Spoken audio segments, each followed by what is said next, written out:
कर लेंगे भाई। तुम लोग का हो गया लड़ाई? तुम लोग इधर आओ तो आगे चलो।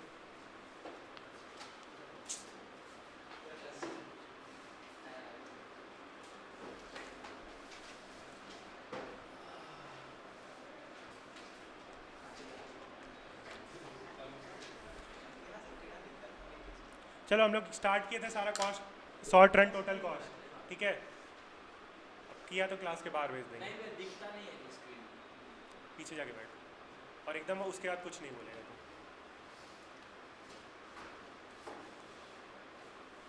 अब स्टार्ट किए थे हम लोग शॉर्ट रन टोटल कॉस्ट। उसमें सबसे पहले देखे थे टोटल फिक्स्ड कॉस्ट। उसका दो गो प्रॉपर्टीज था, सब जल्दी जल्दी रिमाइंड है सबको क्या क्या था। शॉर्ट रन टोटल कॉस्ट का क्या क्या था? शॉर्ट रन टोटल कॉस्ट नहीं, टोटल फिक्स्ड कॉस्ट। हाँ ठीक है। Horizontal line parallel to X axis, ये एक हुआ। वाई एक्सिस पे हमेशा लाई करता है, एज इन की हमेशा यहाँ से स्टार्ट होता है। ऐसा क्यों होता है कि वो हमेशा एक्स एक्सिस वाई एक्सिस पे ही लाई करता है? कभी जीरो नहीं हो सकता, हमेशा फिक्स्ड कॉस्ट हम लोग का कुछ ना कुछ हमेशा लगता ही है, इसीलिए वो यहाँ से स्टार्ट नहीं होता है, ठीक है। Horizontal straight line parallel to X axis और क्वांटिटी ऑफ आउटपुट और start from a point on the Y axis. अगला है total variable cost. Total variable cost का एक स्ट्रक्चर था, कैसे वो मूव करता है, कैसे करता है? पहले इंक्रीज एट, ये समझ में आ गया था सब कोई क्यों होता है ऐसा, कॉस्ट प्रोडक्शन से रिलेट करके? कोई कंफ्यूजन है इसमें? नहीं ना। तो सबसे पहले वो कैसे मूव करता है? इंक्रीज एट डिक्रीजिंग रेट, फिर इंक्रीज एट इंक्रीजिंग रेट में, ठीक है। और वो कौन सा शेप का होता है? इन्वर्टेड एस शेप का, ठीक है। इन्वर्टेड एस शेप का बता दिए थे ना कैसे क्या होता है उस ग्राफ में बना के, ठीक है। अब हम लोग पढ़े थे total cost curve. Total cost curve में हम लोग देखे थे इसका भी शेप क्या होता है, सेम बिहेवियर होता है हम लोग का टोटल वेरिएबल कॉस्ट की तरह। ये इन्वर्टेड एस शेप का होता है और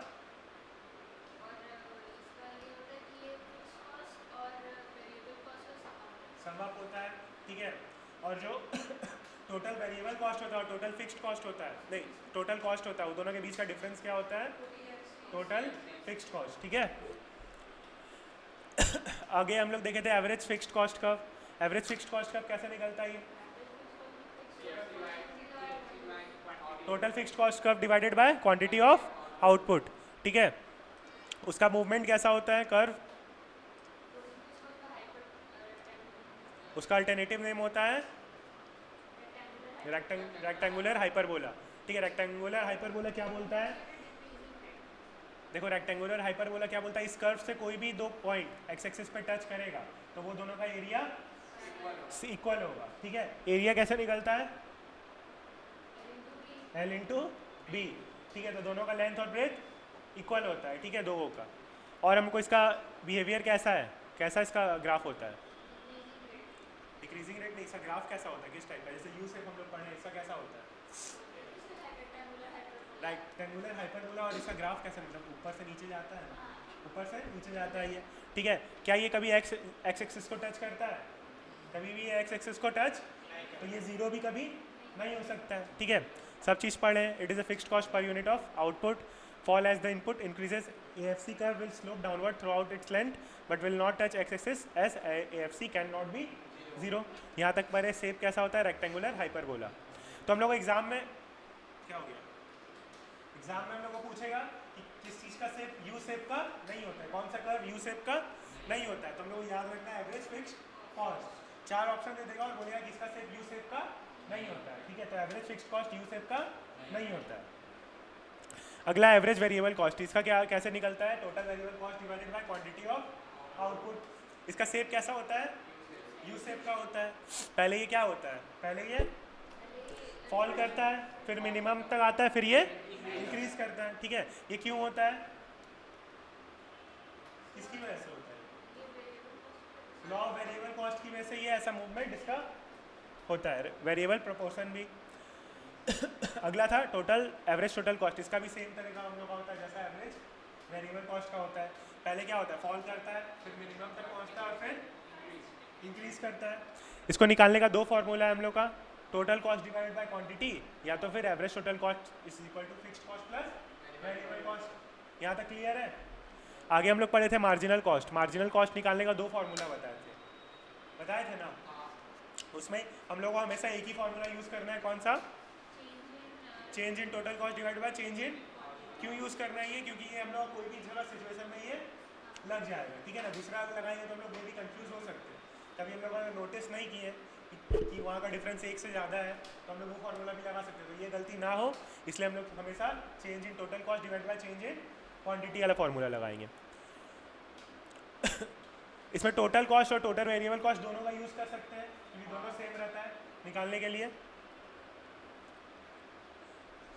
देखो ये हम लोग को पूछेगा ट्रू और फॉल्स में कि ये इंडिपेंडेंट है कि नहीं है। तो MC is independent of fixed cost. MC को क्या फिक्स्ड कॉस्ट से कोई फर्क पड़ रहा है? नहीं, क्योंकि वो तो फिक्स्ड है। हम लोग को टोटल वेरिएबल कॉस्ट से देखा पड़ता है। तो एग्जाम में यही पूछेगा कि MC is independent of fixed cost, true और फॉल्स। तो हम लोग को याद करना चाहिए क्या स्टेटमेंट है, ट्रू है, ठीक है।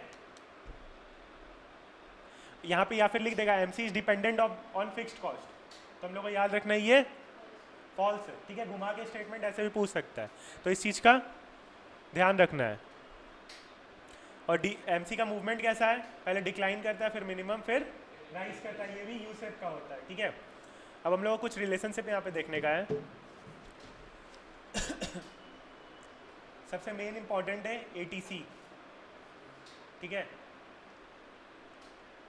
ATC इसका हम देखते हैं।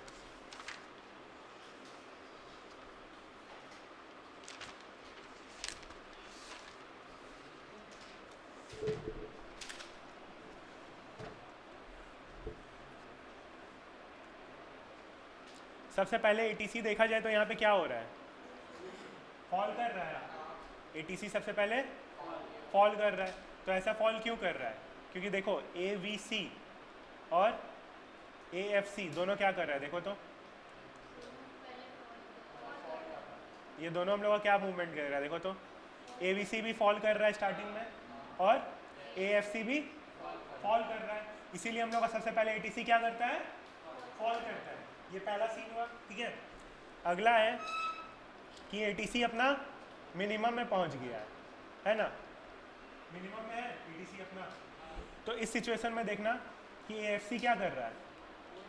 फॉल कर रहा है। AFC तो फॉल ही कर रहा है मेरा, और ABC राइज कर रहा है। लेकिन जो AFC का फॉल है ना वो ग्रेटर है, बड़ा है। AFC का फॉल जो है वो बड़ा है, कम होते जाएगा। मतलब तुम शेड्यूल में देखेगा तो FC अगर 50 कॉस्ट से मूव कर रहा है ना, फॉल कर रहा है, तो हम लोग का ABC 30 कॉस्ट से ही राइज कर रहा है। तो बेसिकली क्या होना चाहिए वहाँ पे? क्या बढ़ा हुआ? फॉलिंग पोर्शन बढ़ा हुआ ना। अगर मेरा मान लो AFC ना डिक्रीज कर गया कितना पॉइंट से? 50, और ABC हम बोल रहे हैं क्या कर रहा है यहाँ पे? इंक्रीज कर रहा है। हाँ, तो इंक्रीज 30 से कर रहा है। तो दोनों में फॉल बढ़ा है कि राइज बढ़ा है? फॉल बढ़ा है। 20 पॉइंट से यहाँ पे फॉल बढ़ा हुआ है। तो ये इसीलिए यहाँ पे मिनिमम में, ठीक है, क्योंकि जो हम लोग का AFC है वो बड़ा है। और उसके बाद अगर हम लोग लास्ट वाला सीन देखें तो लास्ट में क्या हो रहा है? ATC राइज कर रहा है। उस टाइम भी क्या हो रहा है? AFC फॉल कर रहा है, बट जो हम लोग का ABC है वो क्या कर रहा है? राइज कर रहा है। और इस सिचुएशन में क्या है? ABC जो है वो बड़ा है AFC से, इसीलिए हम लोग का टोटल एवरेज टोटल कॉस्ट क्या कर रहा है? राइज कर रहा है। तो इसमें 3 सिचुएशन देंगे। सबसे पहले एवरेज टोटल कॉस्ट फॉल करता है। क्यों? क्योंकि उस टाइम एवरेज फिक्स्ड कॉस्ट और एवरेज वेरिएबल कॉस्ट दोनों फॉल कर रहा है। फिर एवरेज टोटल कॉस्ट कहाँ पे आया? मिनिमम पे आया। क्यों? उस टाइम एवरेज टोटल कॉस्ट गिर रहा है और एवरेज वेरिएबल कॉस्ट बढ़ रहा है, बट एवरेज टोटल कॉस्ट क्या है? वो बढ़ा है, ठीक है। इसीलिए हम लोग का एवरेज टोटल कॉस्ट मिनिमम में है। और सबसे थर्ड सिचुएशन में क्या हो गया मेरा? ATC राइज कर रहा है। क्यों? उस टाइम भी मेरा AFC तो फॉल कर रहा है, बट ABC का जो राइज है ना वो बड़ा है, ठीक है। इसमें कंफ्यूजन होगा, इसको फिर से लिख के समझा देते हैं, ठीक है।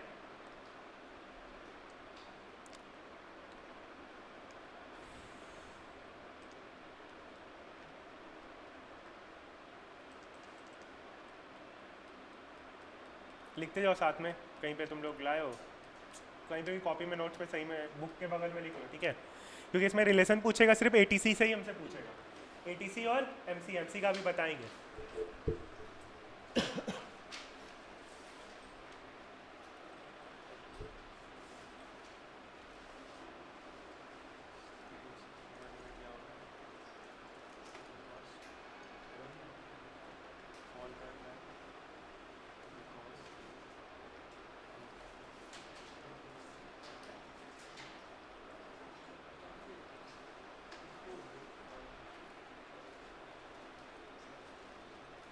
यहाँ पे कोई स्टेज बोल के है नहीं, हम समझाने के लिए स्टेज ली है, ठीक है ना।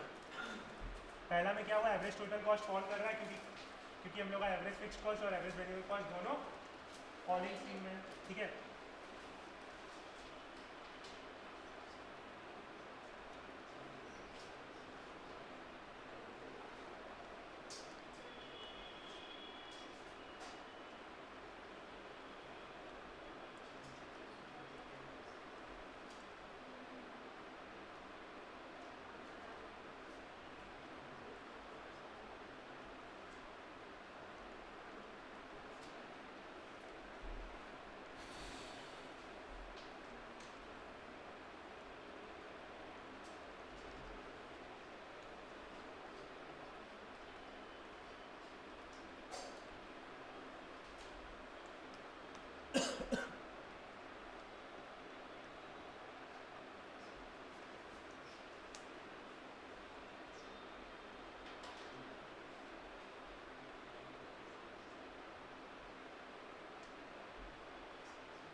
लिख लिया सब कोई?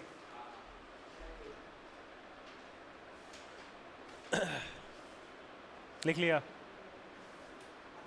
देखो जल्दी लिख यार।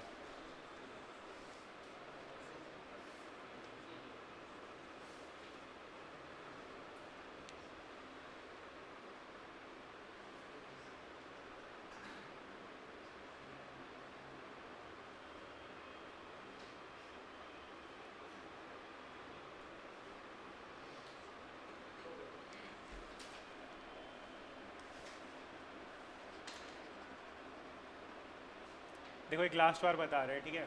यहाँ पे सबसे पहले हम लोग का क्या हुआ, ATC फॉल किया, ठीक है। जब ATC फॉल किया तो मेरा AFC क्या कर रहा था, फॉल कर रहा था, और AVC फॉल कर रहा था, तो इसीलिए हम लोग का ATC भी फॉल कर रहा था। ये पहला स्टेज हम लोग अभी देखे। दूसरा में क्या देखे, ATC कहाँ है, अपने मिनिमम पे है, ठीक है। तो जब ATC मिनिमम पे है तो AFC क्या कर रहा है, फॉल कर रहा है, और ABC देखो ये वाला ABC ये क्या कर रहा है, बट यहाँ पे देखो दोनों में ऊपर कौन है, AFC ऊपर है और ABC नीचे है। मतलब AFC जो बड़ा है AVC से, तो इसीलिए यहाँ पे क्या हो रहा है, फॉलिंग है और मिनिमम पे है ना। क्लियर है अब, इसीलिए ये मिनिमम पे है ना, क्योंकि यहाँ पे AFC क्या है मेरा, बड़ा है। और लास्ट में क्या हुआ, ATC राइज किया। जब ATC राइज किया तो AFC क्या कर रहा है, फॉल कर रहा है, और ABC, अब यहाँ पे कौन बड़ा है, AVC और AFC में, AVC मेरा बड़ा है, इसीलिए ATC राइज कर रहा है।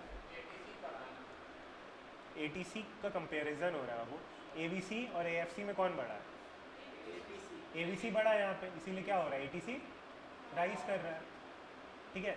AFC राइज कर रहा है मेरा और ए बी सी राइज कर रहा है, ए एफ सी फॉल कर रहा है, बट ये दोनों में बड़ा कौन सा है यहाँ पे? ए बी सी बड़ा है ना, तो इसीलिए ये क्या कर रहा है? राइज कर रहा है। और ये क्या चीज़ का कॉम्बिनेशन होता है? A B C plus A F C का। तो जो इसमें से बड़ा होगा उसी पे ना रिएक्ट करेगा मिलके। समझ में आ गया इसका रिलेशन? अब क्यों हुआ ऐसा? सबको समझ में आ गया? नहीं आया? A T C is equal to A F C plus A B C.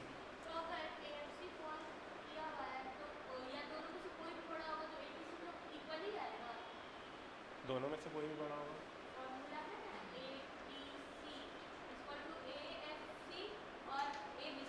A T C is equal to A F C plus A V C. हाँ,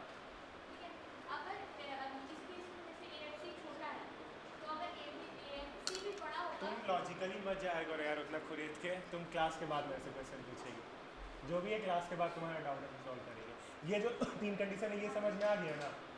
ये समझ में आया तीन को? ये बताओ पहले मेरे को। ये आ गया ना? जो पढ़ा है वो समझ में अभी आ गया ना? तुम क्लास के बाद मेरे से पूछेगी।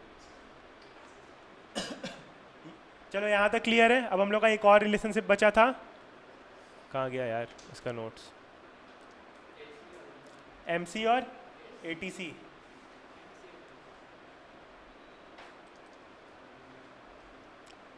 When AC fall, MC is smaller than AC. अब देखो यहाँ पे सेम चीज़ हम लोग को देखना है। When AC, यही AC है, AC जब फॉल करता है तब क्या होता है मेरा? MC smaller than AC। एक minute, fall MC is smaller than AC। तो देखो यहाँ पे AC मेरा क्या कर रहा है? फॉल कर रहा है, तो मेरा स्मॉलर कौन सा है? ये रहा मेरा MC। और AC में कौन स्मॉलर है?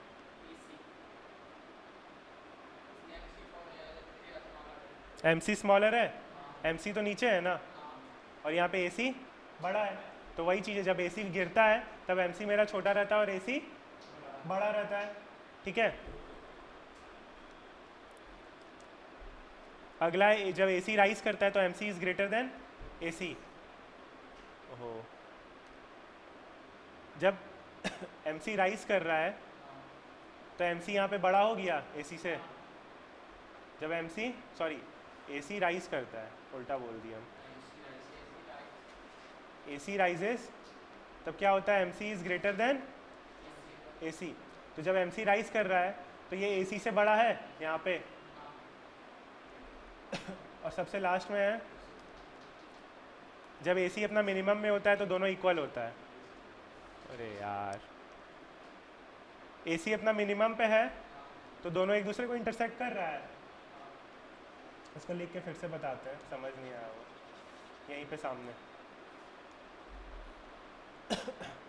सबसे पहले क्या था? AC राइज करता है तो MC मेरा स्मॉलर होता है AC से। दूसरा था जब MC फॉल करता है, उल्टा है, देख लेना, चेक कर लेना। तो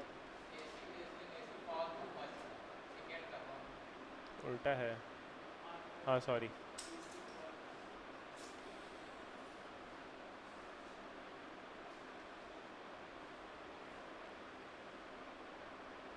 AC फॉल है और AC राइज है, फिर AC मिनिमम में है तो MC और AC इक्वल है। अच्छा देखो, AC यहाँ पे मिनिमम में है।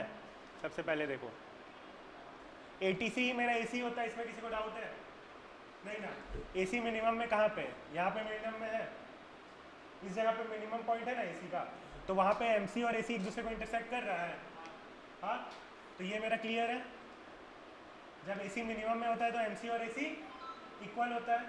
ठीक है, अब जब AC फॉल कर रहा होता है तो MC स्मॉल होता है और AC बड़ा होता है।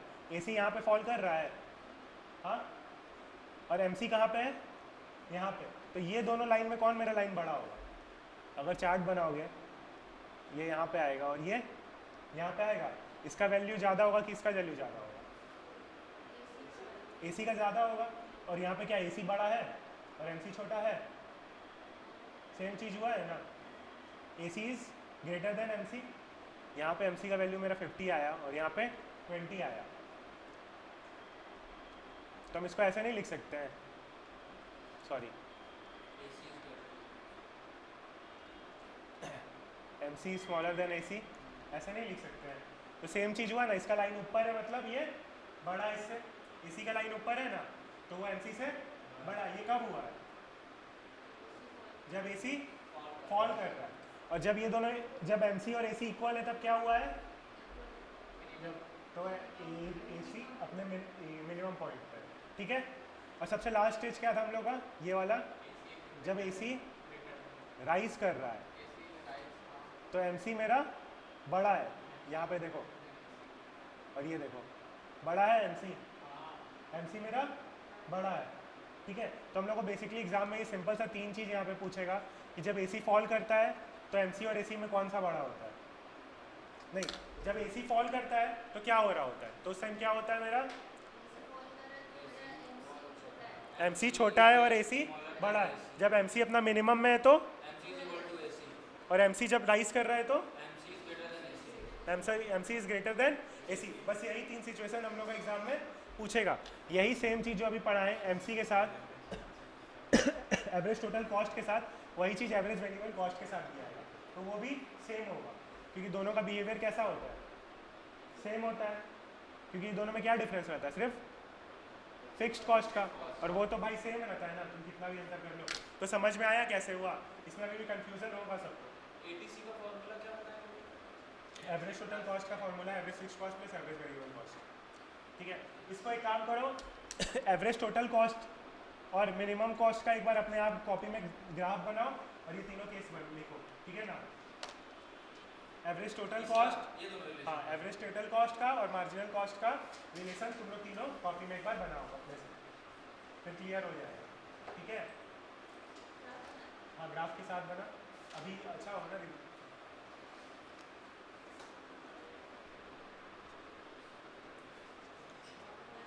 एक और नाम से बोलते हैं, प्रोडक्शन कहाँ करते हैं? प्रोडक्शन कहाँ करते हैं? शॉर्ट रन या लॉन्ग रन? शॉर्ट रन में प्रोडक्शन होता है, बताए थे। लॉन्ग रन में क्या होता है?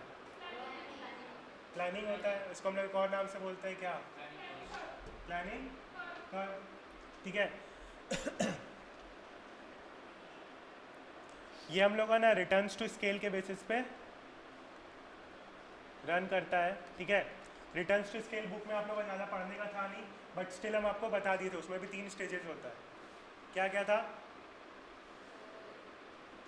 बताए थे, क्या एक्सप्लेन भी किए थे हम? रिटर्न्स टू स्केल बुक में नहीं है, स्टिल हम एक्सप्लेन किए थे। क्या क्या था?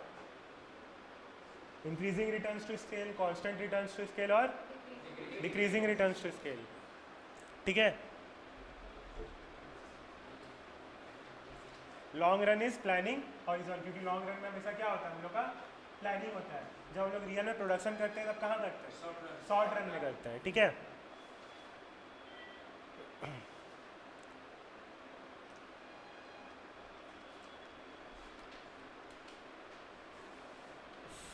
थोड़ा ज़्यादा कंफ्यूजिंग है इसीलिए बता रहे हैं, इसमें ज़्यादा नहीं पढ़ने का, जो पढ़ने का बस वही बताएंगे।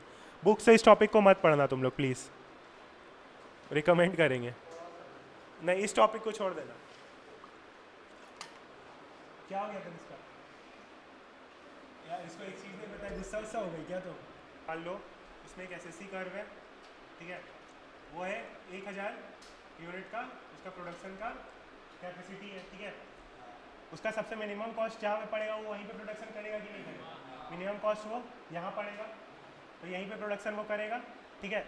अगर वो यहाँ पे प्रोड्यूस कर रहा है मान लो 500 यूनिट, तो वो क्या होगा? आउटपुट भी कम है, और ये एक अंडर यूटिलाइजेशन का सिचुएशन है। अंडर यूटिलाइज्ड, 1000 का कैपेसिटी है, 500 प्रोड्यूस कर रहा है, तो वो क्या है? अंडर यूटिलाइज्ड है। और यही अगर वो यहाँ पे प्रोड्यूस करना चाहे 1200 यूनिट, तो ओवर यूटिलाइज होता है, ठीक है। तो कोई भी एक फर्म अपने कैपेसिटी से कम प्रोड्यूस करता है तो हमेशा उसको अंडर यूटिलाइज बोलेंगे, और कैपेसिटी से ज़्यादा करता है तो ओवर यूटिलाइज। और यहाँ पे प्रोड्यूस करता है तो ऑप्टिमम आउटपुट हो रहा है, ऑप्टिमम लेवल ऑफ आउटपुट होता है। तो ये 3 केस भी हम लोग को याद रखना है, ठीक है। कोई भी फर्म अपने कैपेसिटी से कम प्रोड्यूस करता है तो अंडर यूटिलाइजेशन, ज़्यादा करता है तो ओवर यूटिलाइजेशन, और एकदम अपने लेवल पे करता है तो ऑप्टिमम लेवल ऑफ आउटपुट और प्रोडक्शन। हाँ, ऑप्टिमम लेवल ऑफ आउटपुट और optimum level of production, optimum capacity में प्रोड्यूस कर रहा है, ठीक है। हाँ ये लिखा हुआ है, देखो when LHC curve is declining it is tangent to falling portion, अरे हाँ, when LHC curve is declining and it is tangent to falling portion of SHC curve underutilized. देखो ये रिलेट इससे किया हुआ है, ये मेरा LHC कर्व है और ये यहाँ पे डिक्लाइन कर रहा है। हाँ, तो ये यहाँ पे अगर डिक्लाइन कर रहा है तो क्या हो रहा है, अंडर यूटिलाइज्ड है, और अगर ये यहाँ पे टेंजेंट कर रहा है तो ओवर यूटिलाइज्ड होगा। हम वो सिंगल करके बताएं, यहाँ पे पूरा ग्राफ का लिखा हुआ है, फिर से बता देते हैं। ये छोटा छोटा SHC कर्व है, ठीक है, यहाँ पे एक LHC कर्व बना, हम क्या बोले थे, SHC कर्व टेंजेंट होता है, SHC कर्व टेंजेंट होता है LHC कर्व से, होता है टेंजेंट मतलब एक लाइन उसका सटा हुआ होता है। तो जो सटा हुआ होता है ना वो ऐसे ऐसे सटा हुआ होता है, पहले तो फॉलिंग पोर्शन सटा हुआ होता है, फिर जाके राइजिंग पोर्शन सटा हुआ होता है, ठीक है। तो जब ये फॉलिंग पोर्शन सटता है ना इस साइड में, इसको हम लोग बोलते हैं अंडर यूटिलाइज्ड, और जब राइजिंग पोर्शन सटता है तो ओवर यूटिलाइज्ड। तो बस यही चीज़ यहाँ पे बताया है। देखो when LHC curve is declining, LHC curve यहाँ पे डिक्लाइन कर रहा है, LHC कर्व डिक्लाइन कर रहा है, तब क्या हो रहा है, it is tangent to falling portion of SHC curve, वो SHC कर्व का फॉलिंग पोर्शन से टेंजेंट हुआ है, मतलब टच किया है, तो उस पोर्शन को हम लोग क्या कंसीडर करेंगे, अंडर यूटिलाइजेशन। और यही जब SHC कर्व राइज कर रहा है, सॉरी LHC कर्व राइज कर रहा है, तब भी मेरा SHC कर्व उससे टच कर रहा होगा कि नहीं यहाँ पे, तो जब उस टाइम टच करेगा तब क्या बोलेंगे उसको, ओवर यूटिलाइजेशन। तो एग्जाम में यही पूछ सकता है कि SHC कर्व जब फॉल कर रहा होता है और SHC कर्व तब उससे टच करता है तो उसको क्या बोलते हैं, और जब LHC कर्व राइज कर रहा होता है और तब SHC कर्व उससे टच करता है तो उसको क्या बोलते हैं, ठीक है। यही यहाँ पे लिखा हुआ है, when LHC curve is declining it is tangent to falling portion of SHC curve underutilized, और when LHC curve is rising it is tangent to rising portion of SHC curve overutilized. ये important point है, इसको star mark कर लेना, लिख लेना, ठीक है। और हम लोग का OQ, जब OQ कब होता है, जब ये सेंटर पे टच करता है, तो ये इसको क्या बोलते हैं, ऑप्टिमम आउटपुट। बोल अब क्या बोल रहा था।